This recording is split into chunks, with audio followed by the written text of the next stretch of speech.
أعوذ بالله من الشيطان الرجيم. بسم الله الرحمن الرحيم. السلام عليكم ورحمة الله وبركاته. gbogbo ẹ̀yin ọmọ ìyá mi nínú Ọlọ́run, a máa ṣẹlẹ̀ sí wa lẹ́ẹ̀kọ̀ọ̀kan tá a bá ń kírun, pàtàkì jùlọ àwọn ìrun tá a máa kí lérò àwọn èyí tá a máa kí tí mọ́ṣáláṣí kì í sábà gbẹ̀sẹ̀, tí máa fa káwa kan tún ní láti tò sáfù sí ìta mọ́ṣáláṣí lábẹ́ gbansasa lábẹ́ òrùn,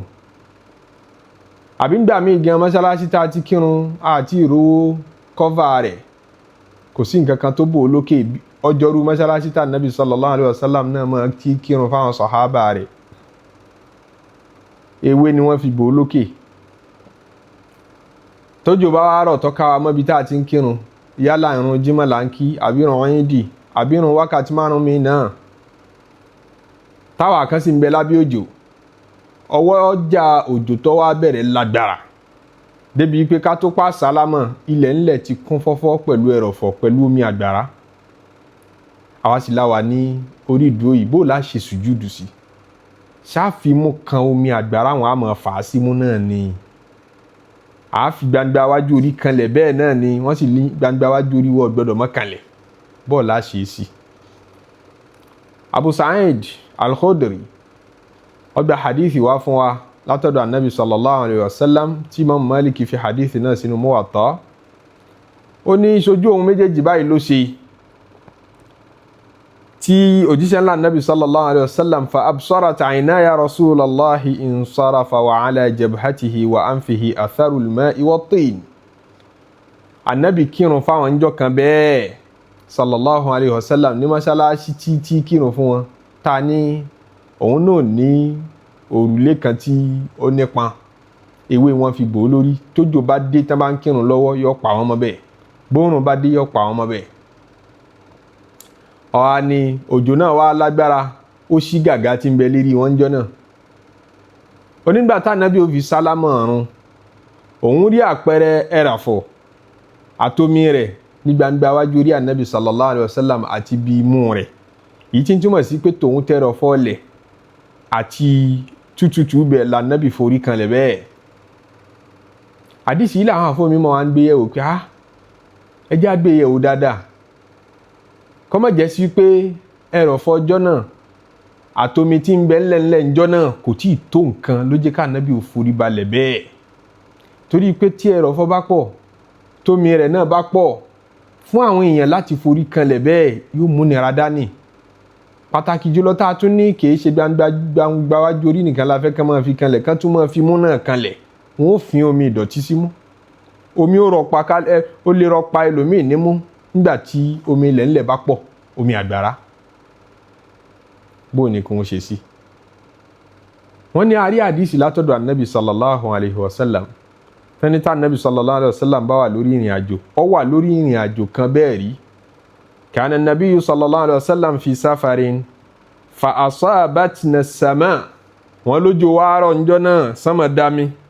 فكانت البلة nílẹ̀ bá tutù من تحتنا ní gbogbo abẹ́ wa, eré ìrìn àjò sí wọ́n wà. فحضرت الصلاة ó wá kan kí wọ́n kírun àsìkò òrùn ó wọlé. فأمر رسول الله صلى الله عليه وسلم بلالا، Ànábì wá pa Bilalu láṣẹ.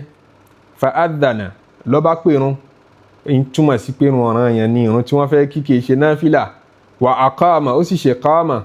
thumma taqaddama rasulullahi sallallahu alaihi wasallam, l'Ànábì bá bọ́ síwájú gbogbo èrò. fa salla ala rahilatihi, Ànábì ọmọ bọ́lẹ̀, wọ́n lá Ànábì kírun lórí nǹkan ọ̀gbun ẹ̀, kírun lórí ràkúnmí, lérí nǹkan ọ̀gbun ló ti kírun fáwọn. ìrun ọ̀ranyàn yẹn ni pé ìrun ọ̀ranyàn ń dà mí ìrun jímọ̀, bóyá a lè kí nínú mọ́tò, bóyá a lè kí láìwulẹ̀ tí ẹ̀ bọ́lẹ̀ fara kanlẹ̀. walqawmu ala rawahilihim, dodo jẹ́mọ̀ tí ó kírun náà erí nǹkan ọ̀gbun kálukú wà. ẹgbẹ́ pé ẹ tó sáfù sínú mọ́tò yín, ìmáàmù náà tó sáfù nínú mọ́tò rẹ̀. wọ́n ló ṣẹlẹ̀ bẹ́ẹ̀, rí ìrìn àjò làwọn wà, ilẹ̀ táwọn bọ́lẹ̀ sí ti kírun ti tutù, kò sì sí bùsásí. à ń bọ̀ wá sí tinú mọ́ṣáláṣí o, ẹni àwọn wá kírun iman, àwọn fi demonstration kírun, ìyẹn ni pé àwọn ọmọ tẹ̀ báyìí tó bá kan títí tẹ̀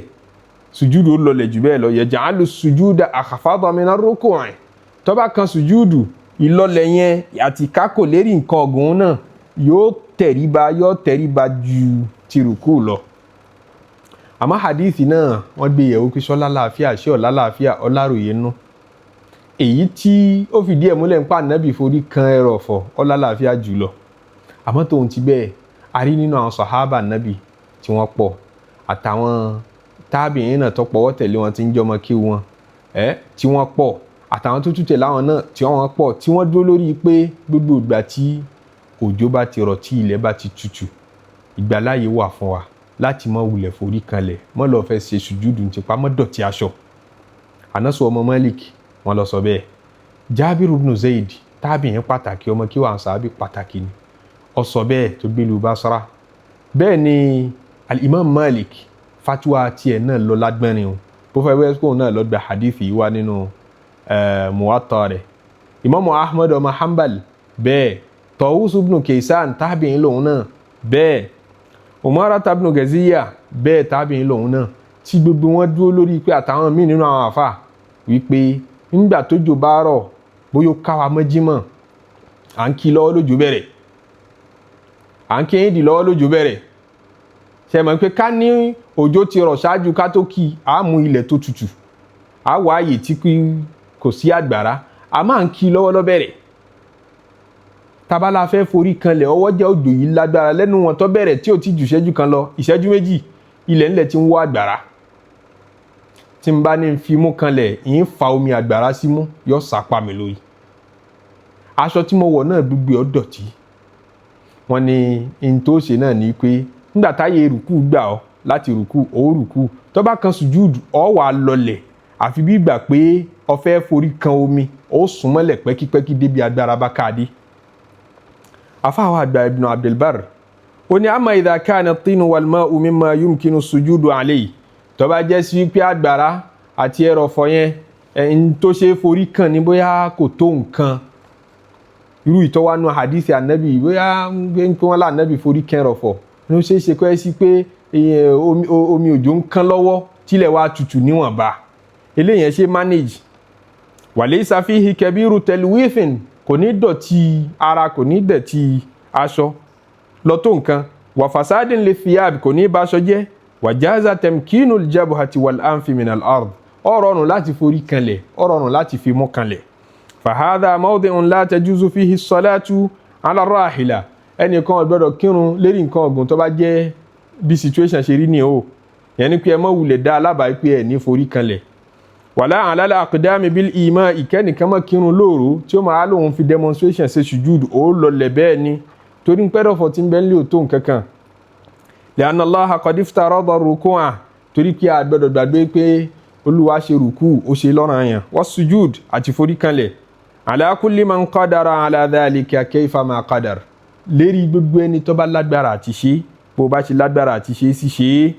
àmọ́ idha kana at-tinu wal-wahlu wal-ma'u al-kathiru àmọ́ tó bá jẹ́ sí pé àgbàrá yẹn àti ẹrọ̀fọ̀ yẹn omi yẹn pọ̀ qad ahata bil masjuni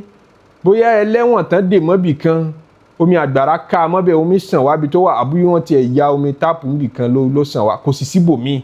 tó ti fẹ́ kírun wọ́n ti dè mọ́nú ilé. àwílì musafiri àbẹ́ni tó wà lérí ìrìn àjò tí ò síbi tó lè sá sí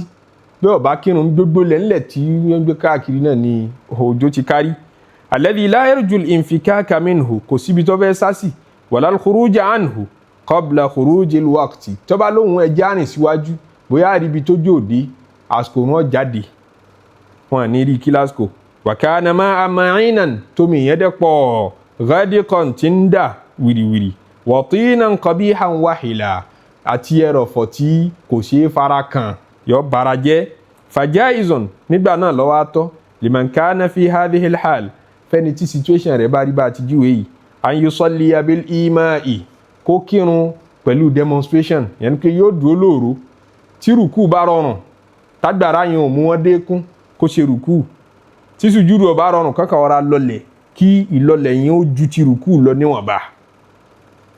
alama jaa fi dhalika anil ulama'i mina sahabati wa tabi'in gẹ́gẹ́ báwọn àfa àgbà nínú àwọn sàhábà Nábì àtàwọn tó tẹ̀lé wọn ṣe sọ fún wa walaysa billahi haja kí kálukú ọlọ́mọ ìpè ọlọ́run ò ní ìdí ẹ̀ ila talwithi wajihi kọ́ wá lálà sí ojú rẹ̀ nígbà ìmọ̀ni rẹ̀ lọ́lágbá adébẹ̀ kódà bójú òun ṣe ká wọn mérí irun ó tún forí kanlẹ̀ lọ́ní ó torí bọ́ nú omi bẹ́ẹ̀ ó ṣe sùjúdù nú omi kò mátà kò júwe pé ìgbàgbọ́ rẹ̀ ló ga ju tẹgbẹ́ lọ wa thiyabihi àbáṣọ rẹ̀ wá dọ̀tí walaysa fi dhalika ta'atun innama ta'atul khashya wal amalu bima fi at-taqa ní ti ń jẹ́ bẹ̀rù ọlọ́run gẹ́gẹ́ ni kó páyọ̀ ọlọ́run kó sì ṣe wọn tó lágbára nínú iṣẹ́ èyí ni níta ní ká fi dára wa lẹ́kọ̀ọ́ lé ní ọlọ́run jẹ́ wúlò fún wa ọlọ́run tara abẹ yọ́nú sí wa gbogbo ìgbìyànjú wa nínú ẹ̀sìn pẹ̀lú kò pé rẹ ọlọ́run ṣáà gbà lọ́wọ́ wa kó yọ́nú sí wa jábá foríjìn rẹ pàdé wá jábá yọ́nú rẹ pàdé bá bá dénú sàárè tó bá dijọ́ kan ìtàbọ̀ orújọ́ ọlọ́run jábá àánú pàdé jábá foríjìn pàdé ẹ̀ṣẹ̀ tá a mọ̀ọ́mọ̀ ṣẹ̀ ọlọ́run forí rẹ̀ jìn wá èyí tá a mọ̀ọ́mọ̀ ṣẹ̀ forí rẹ̀ jìn wá èyí tí wọ́n ṣẹ̀ sí wa lọ́rùn ọlọ́run forí ẹ̀ jìn wá ẹ̀ṣẹ̀ tí a ṣẹ̀ lọ́run lára àwọ ọlọ́run ọba forí ẹ̀ jìn wá tí a ṣẹ̀ lọ́run lára àwọn ẹ̀dọ́ ọlọ́run forí ẹ̀ jìn wá pàtàkì jùlọ àwọn ẹni rere tá a sì sọ sí tá a sì rò sí